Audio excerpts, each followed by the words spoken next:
Hello, my friends. I'm your hobbit-sized host, Greg Gutfeld. We're going to welcome tonight's guest right now. Like the Great Wall of China, his mustache can be seen from space. John Bolton, former U.S. ambassador, UN and Fox News contributor.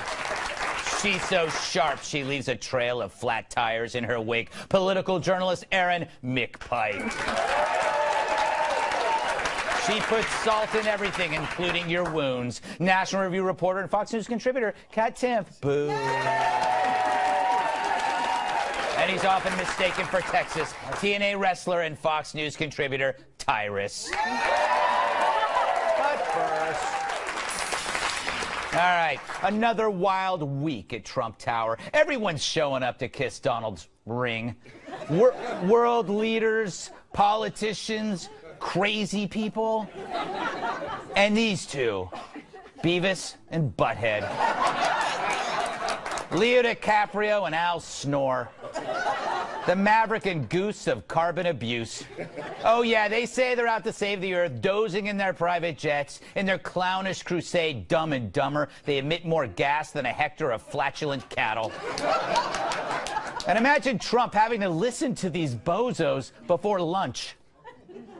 Massive change is required right now, one that leads to a new collective consciousness, a new collective evolution of the human race. All that sounds geeky, but it's a real big historic thing. Yeah.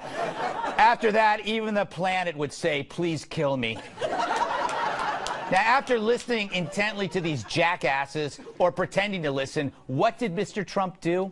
He picked Scott Pruitt, who's currently suing the EPA, to run the EPA. I like that. That's like, it's like hiring Michael Moore to guard your fridge. I gotta hand it to Donald, though. He's a prankster. He leads you on, and then bam, he hits the trap door. I bet he put X-Lax in their coffee right before they left. So they left, and they couldn't use the bathroom. And they're in New York City. That's a lot of fun. See, Pruitt is the key threat against the left's climate agenda. He probably thinks Greenpeace is a lawn fertilizer. Or the Sierra Club is a sandwich. Leo's got to be crushed. Guess it's back to models and colonics. I guess whatever Gore said to Trump went over as well as his diet plan. Poor Al. He got out of bed, he shaved, he plucked the nose hair. He even put on a clean pair of sweats before he came over. The one that still has the drawstring. And Donald gave him one massive orange head fake. But not just him. Earlier, Donald also saw Rahm Emanuel. Wow. I agree. He's the worst mayor since this guy.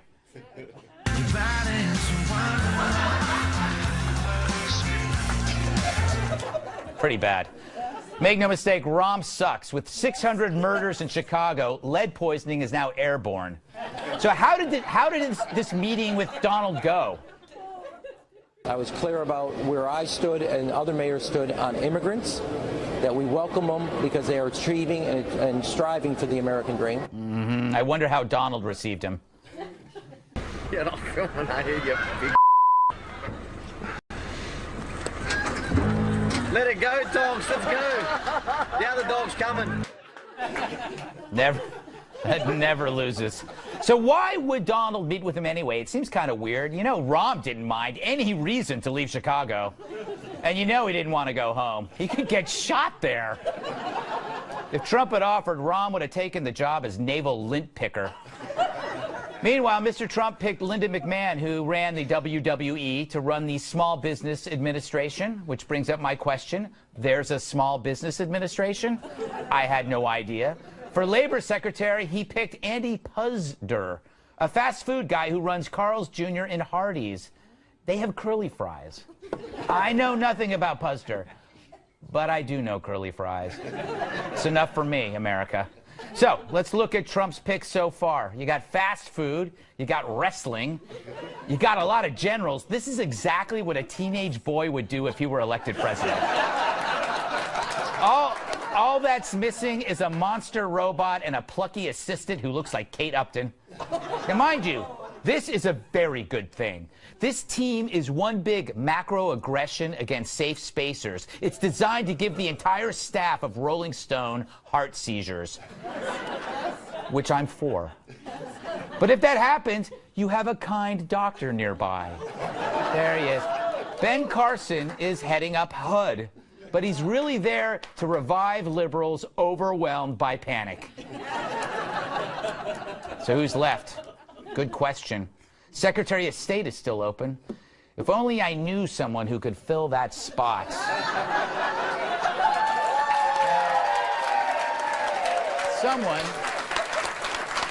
Someone with the pedigree, the spine, the common sense, and the willingness to speak frank about our enemies. Too bad I'm busy. Period. Yes.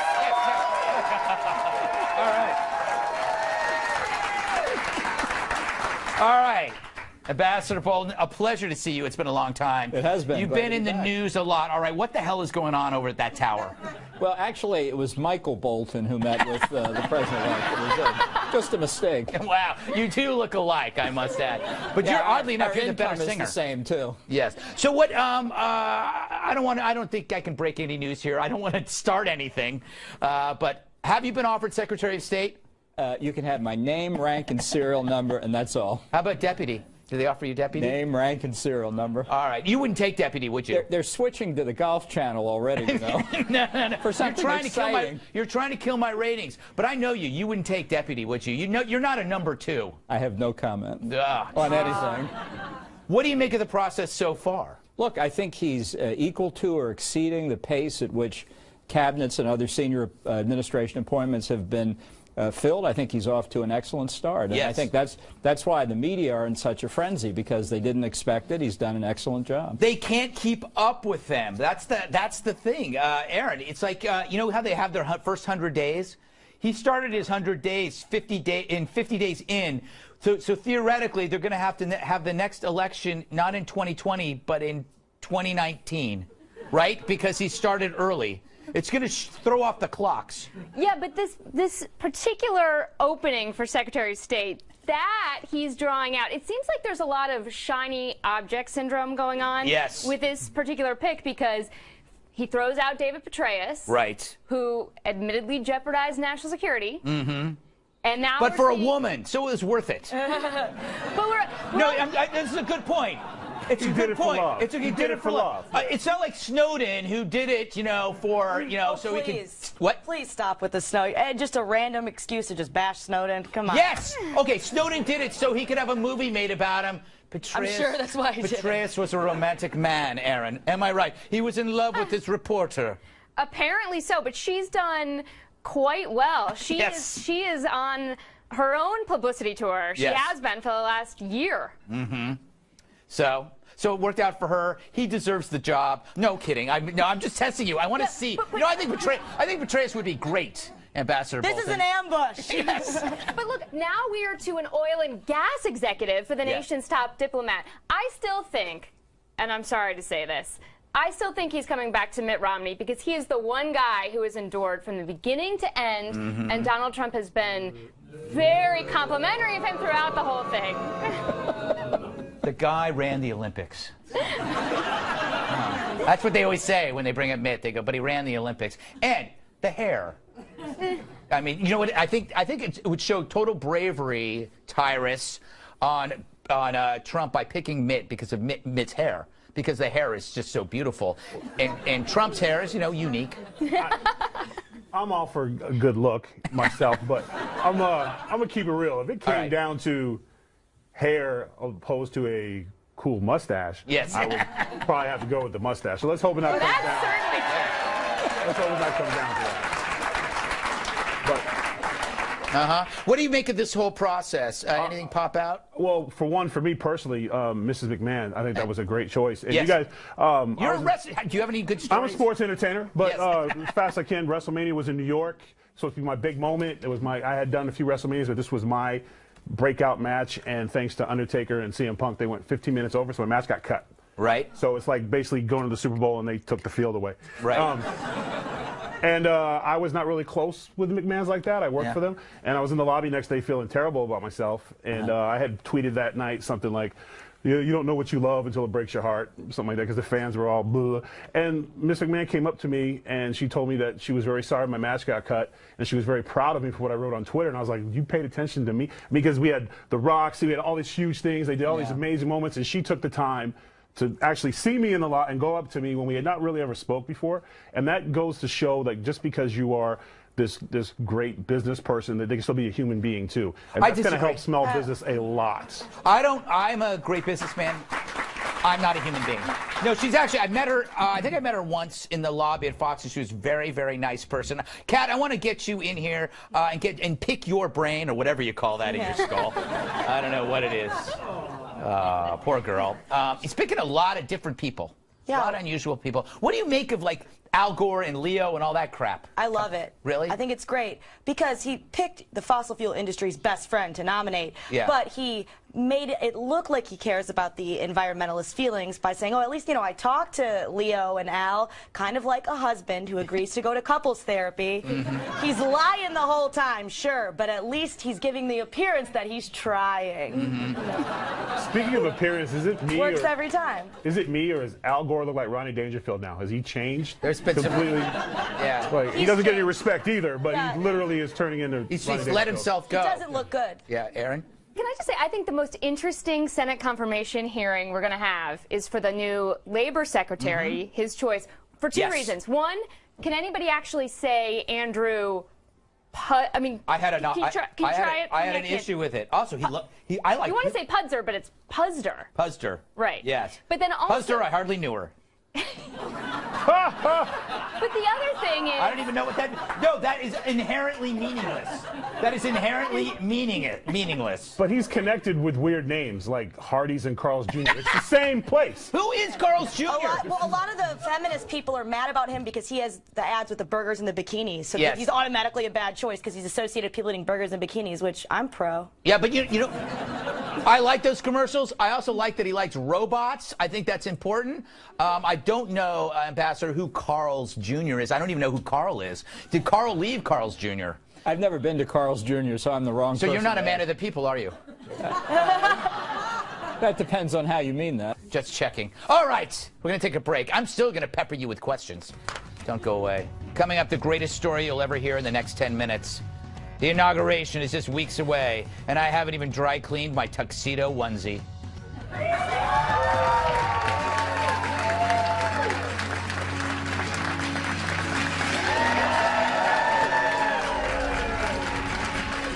This inauguration is in exactly 40 days. That's plenty of time to get into that hot tub shape, Ambassador.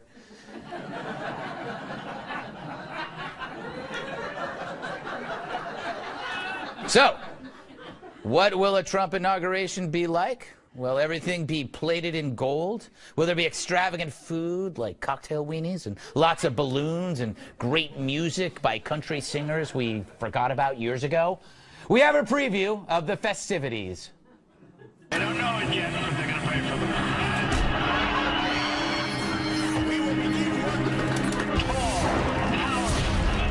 That looks like a blast.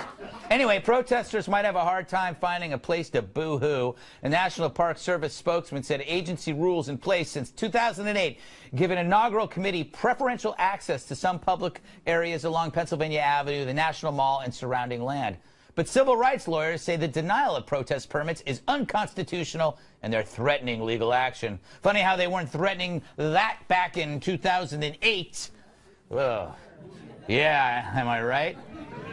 And speaking of President Barack Obama, he had quite the star-studded event with appearances from Stevie Wonder and somebody named Yo-Yo Ma, which makes one wonder who should be the entertainment at President Trump's inaugural speech, when the real entertainment is Donald Trump himself.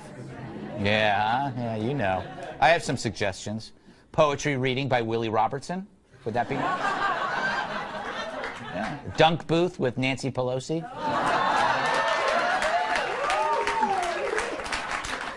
And a gangster rap performance by Nasty Newt Gingrich. Got what you're wearing, Tyrus. Yeah, I know. What's with the chains? The chains. You're bringing the chain back. I've been here a week. Martha's rocking gold. Yes. You got to be a gangster to have a chain? Yeah, you do. That's how it works around here. I guess you made it. All right, Ambassador, I'm not a big I don't know why there has to be entertainment. Why? Why? But there's going to be plenty of entertainment at this inauguration. Imagine a whole hour or more of Barack Obama squirming during the inaugural address. That's really, true. What else do you need? That is true. And you live in D.C. What's your exact address again? I kid. I can walk to the National Mall. Oh, really? Yes. Interesting. And so I will tell you, I know you're going to ask me about the protesters. How did you know? Well, we've talked about this before. Forget the principle. Think about it practically. I've been to the last couple of inaugurations. You can't get anywhere near the Capitol, so forget it. I know the protesters are very upset about this. They can get as close as they want and get up close to the barricades, but you know it's not going to matter. Yeah, they're not going to see you. It doesn't matter. The protest is for. By the way, I mean, you know, a great protest would be a counter inauguration. You know, have all the familiar faces. You have like Sarah Silverman and Lena Dunham and Green Day. Green Day, which is a poor man's Monkees. And that, by the way, the Monkees are great. Green Day is not great. That's hence the poor man's. I don't know if anybody follows that. Kat, that's your name. Yes. It has been said by many in the media that they're not landing any A-list musical talent like Madonna or Cher, although A, I hear, stands for What should the inaugural committee do if they're going like, oh, look, all we have is, you know, I don't know, name somebody that we often see on Fox and Friends in the morning? Yeah, it doesn't matter. Okay. Because that's the name of the band. Yeah. They're an emo band. The people who are already excited about Trump are going to be way excited about Trump. And like you were saying, it's going to be entertaining no matter what. And the people who are not are already going to be very mad in the streets or whatever they're doing, yelling and screaming. And it's not that the happy winners won't care about the people screaming. It's that they will care. It'll just make them happier. Right. I don't know if they realize that's how that works. Yeah. No, we'll definitely enjoy it. Tyrus, what would you like to see? Maybe a wrestling event. That'd be cool. Yeah. You know, you could bring Rachel Madden in, dress up as Mrs. Liberal. Maybe some pit fighting. Yeah. Something cool. What's funny to me is that when you were talking in the beginning, the protesters are now protesting the forum.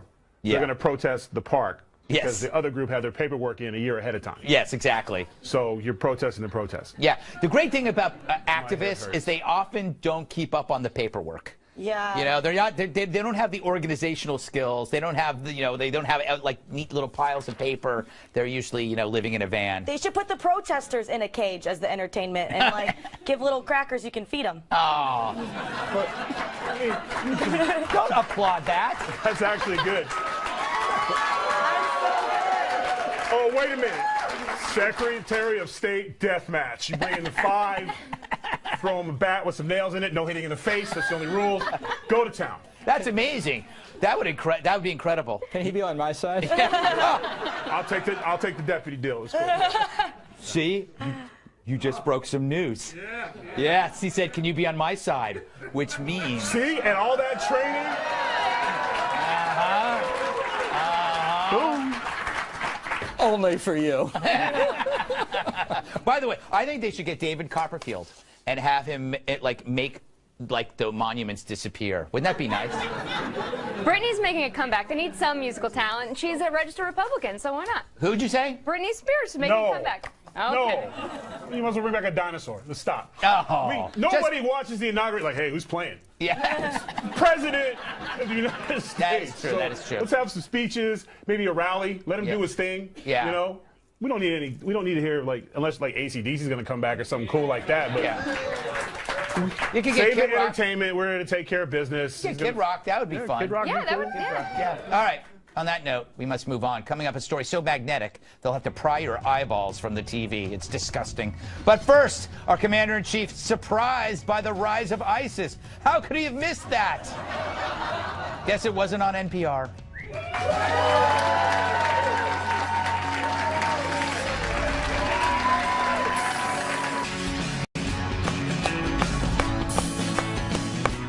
ISIS on the rise took him by surprise. I almost can't believe it, but listen to President Obama's answer in this CNN, who are they, interview. The rise of the Islamic State surprised you. It took you by surprise. It took the administration by surprise. Ability of ISIL to initiate major land offenses, that was not my intelligence radar. Translation, it wasn't on the Golf Channel. So, golf always works. So where do I start? First, how was it not on the president's radar? It was on my radar. I'm barely conscious. If I could figure ISIS could expand, why couldn't he? Second, President Bush told us back in 2007 that this would happen if we got out of Iraq. Listen. Begin withdrawing before our commanders tell us we're ready would be dangerous for Iraq, for the region, and for the United States. It would mean that we'd be risking mass killings on a horrific scale. It would mean we allow the terrorists to establish a safe haven in Iraq to replace the one they lost in Afghanistan. Third, an excuse like President Obama's can't fly. No president can say, I didn't know it was going to be on the test. Just doesn't work that way. Final point, the president's drop ball on ISIS certainly didn't help his party during the last election or Hillary Clinton. So I guess in that regard, good job, Mr. President. Well done. Ambassador, is the president in some sort of denial? Like he can't bring himself to say that he screwed up? Well, I think that's been a problem for a long time. But look, he was perfectly familiar with ISIS. He famously said they're just junior varsity. You didn't have to care for them. So they were on his radar screen. But because he doesn't understand the ideology that motivates the terrorists, he just didn't pay any attention to them until it was too late. And a lot of people have died because he didn't understand it or wouldn't understand it. In fairness, a lot of European leaders don't either. Don't understand it, don't know what to do about it. Throughout the world, a lot of... Honestly, comparing us to Europeans is not a good way to go. I just want to throw that out for... But they're suffering from... But you're seeing a lot of mass-scale attacks in Europe we have over the last couple of years, so it's clear that really nobody knows what to do about ISIS. And we saw that throughout the last election. I knew from day one. Well, what, do you know what to do about ISIS, though? Yes. What's that? You kill them.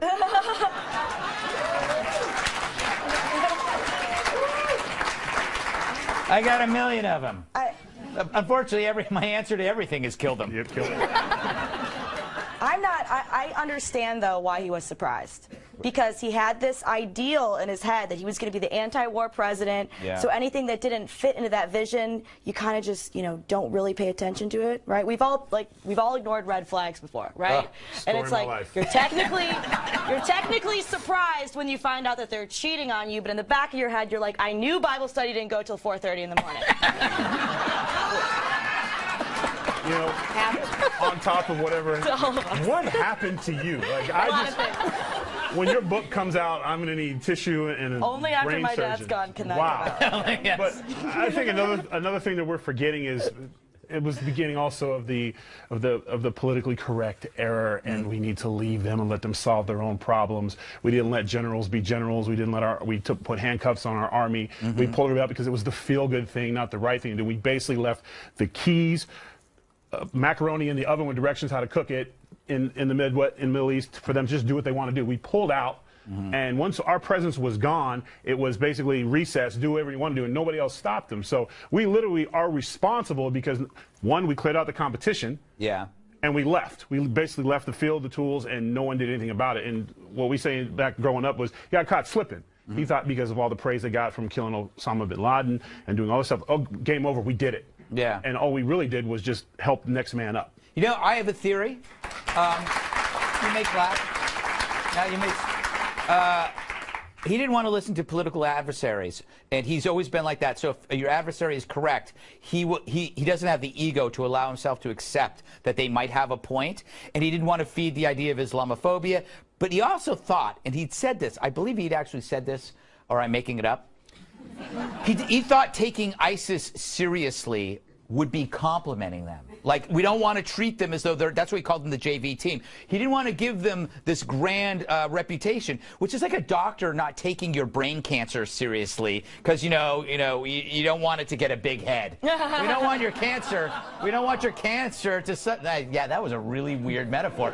But it works. It does work. It's like, and so even ISIS, I think, was kind of offended. They're going like, hey, guys, how many people do we have to behead before the United States cares? Not just that. Every action movie you've ever seen, the bad guy ignores the, Apollo Creed. Oh, don't worry about Rocky. Don't worry about him. Like, literally, it's the blueprint of every movie where there's a bad guy in it. Oh, don't worry about him. He can't fight. And then there's a montage of training, which was run on the air every night while they're doing their things. And they had the montage. We literally inspired them. Said, hey, you know. The other assumption that he made was that the American public is so war-weary that they didn't want to take this on. Yeah. But I think that's a lazy assumption, and it's an assumption that people on both sides of the aisle make, that TV anchors make, that the American public is war-weary, so why do they want to go marching into Iraq and Syria? And I don't think that that's quite the case. Yeah, I think that when you're dealing with evil, Ambassador, people are willing to step up and do something about it. Yeah, it also understates the role of the president. The president's job is not to follow public opinion when American national security is endangered. The president's job is to lead the nation, to explain the threat, and describe what we're going to do to defeat the threat before it kills Americans. And Obama has consistently failed to do that. Thank you, Mr. Secretary.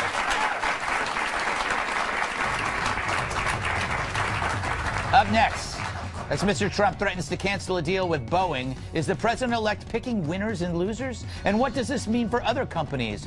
I'm looking at you, My Pillow.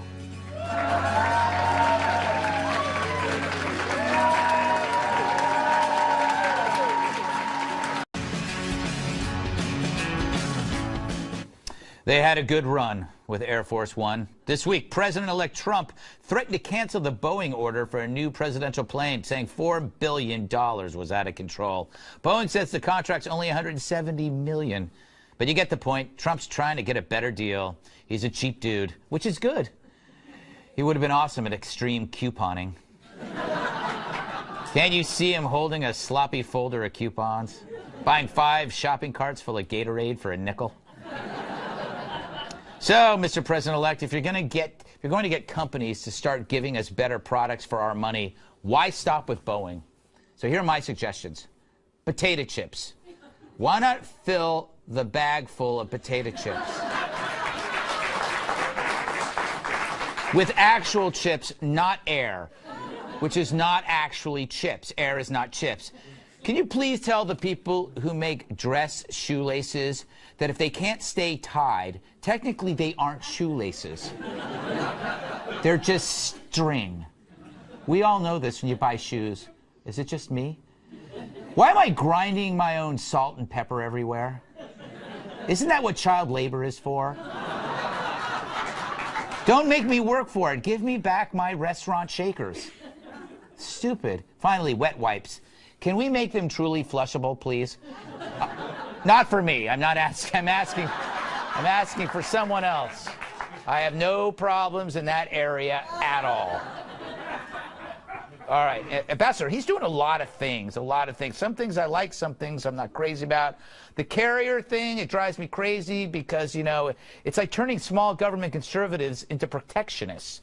Am I wrong? Well, I think the issue is not understanding that some of the trade deals we've made are not free trade deals, they're managed trade deal. It is mercantilism, and our trade partners don't honor their commitments.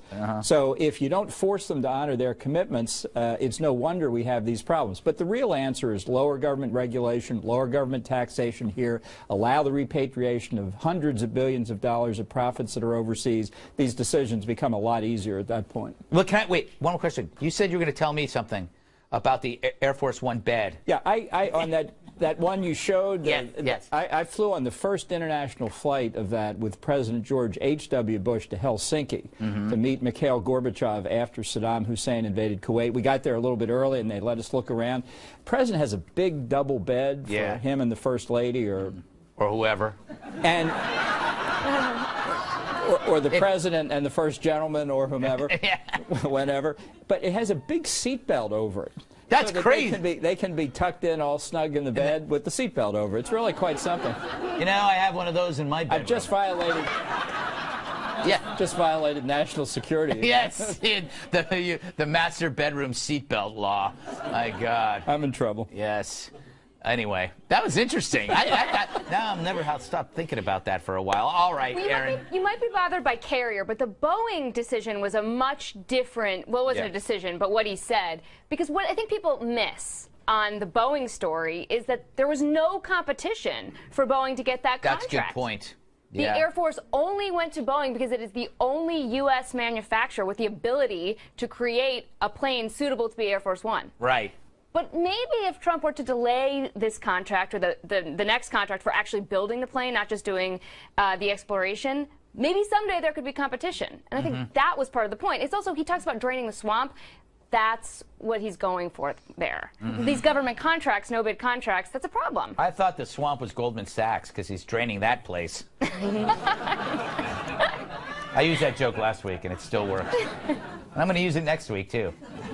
Chances are some people won't watch tonight, but might watch next week, Kat. So I could use the joke again. You should just use it all. You should never say anything else. I should just continue making that drain the swamp joke. What do you think? All right. What do you make of this? I mean, you're a libertarian. Right. There's a lot of stuff going on here that is not free market, free minds. Right. When we have the conservative guy meddling in business affairs before he's even elected, makes me really, really, really have faith.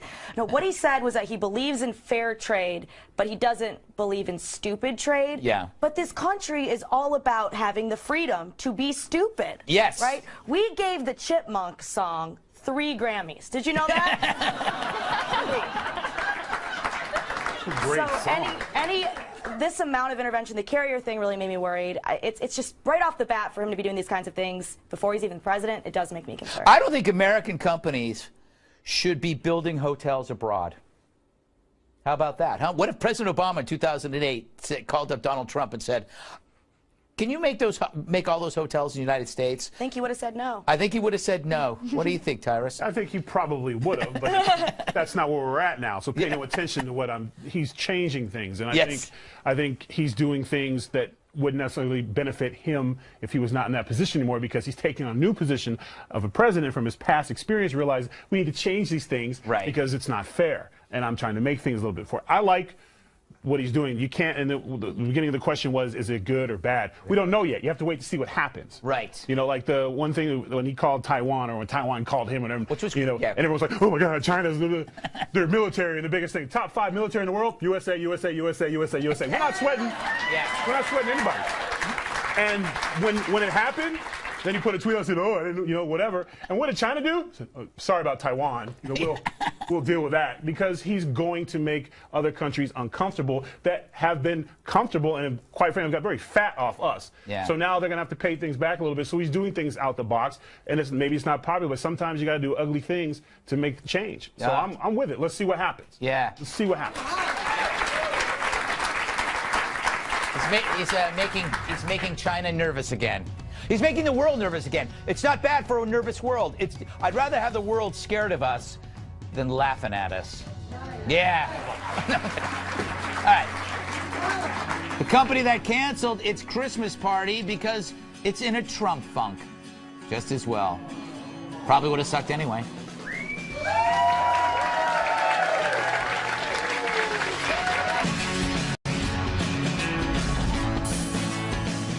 A Hollywood PR firm has canceled its holiday party because of Trump's election victory.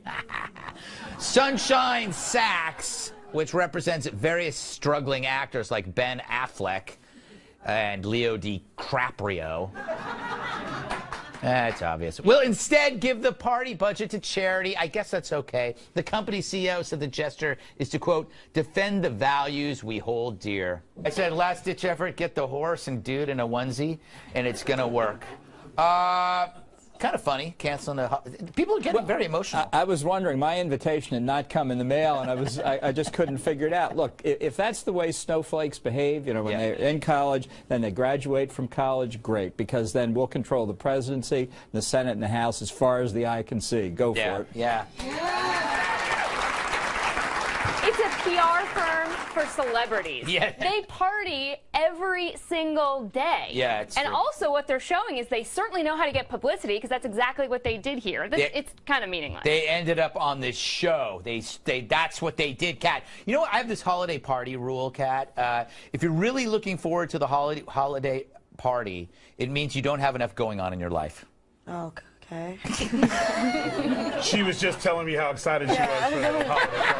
I was just skipping around the green room. I was like, you know what? Things aren't going well, but at least I've got 2 holiday parties where I can eat cheese with my coworkers. Look, it's stupid to cancel the party. Because if there's one thing I've learned, it's that no matter what you're going through, never stop partying. Yeah. You can always have partying be there for you. They're saying they're going to turn into a charity event. There's partying and then there's volunteering. They're both good, but not for the same thing. Yeah. Yeah, you know, you can do both. You don't you don't have to replace one with the other. I don't know, Tyrus, do you think the employers are quietly furious over this? You know what? It's funny.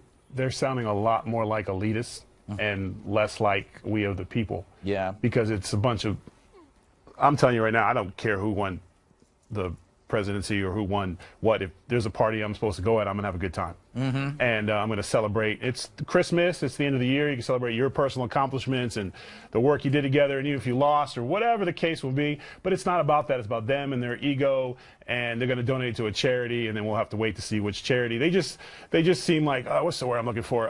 Man, a bunch of because it's just... You know, that's literally like if I were to say to one of my children, hey, we couldn't get the pantsuit donkey to perform at your birthday party, so it's canceled. No party this year. We'll try again next year if we can get a donkey in there. But until then, no party. Our holiday party could be fun. Yeah. It's not. I'll tell you. Let me give you a warning.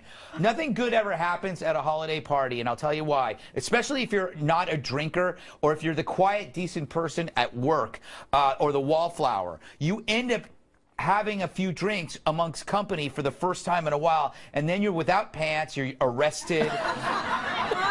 Or this happened at every single holiday party I've been at. It's not the party guy. It's the quiet person that ends up falling apart because they don't really drink that often. I shouldn't have that problem. I've been practicing all year. You have. Things like mistletoe and Xerox machines become sexually offensive. Exactly. That's true. That's true.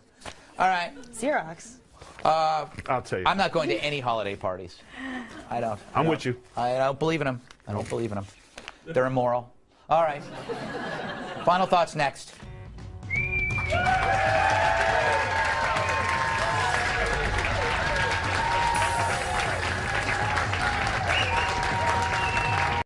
We're almost out of time, so... What you've wanted to say all show, but haven't had the chance to say, so here's your chance to say it. Right now. Bolton. Well, you know, Bill and Hillary Clinton were a year ahead of me in law school, and I've always said I've been burdened with them 20 years longer than the rest of the country. Now the country is free. Free of the Clintons. That's so funny. So funny. Aaron. Given that no one knows what to do about ISIS, maybe it's not such a bad thing that Trump is appointing all of these generals. Ah, good point. Tyrus? Well, I've officially been with Fox now a week. Yes. And Martha McCallum is now walking my chain. So, Mama, I made it because the white girls are rocking my style.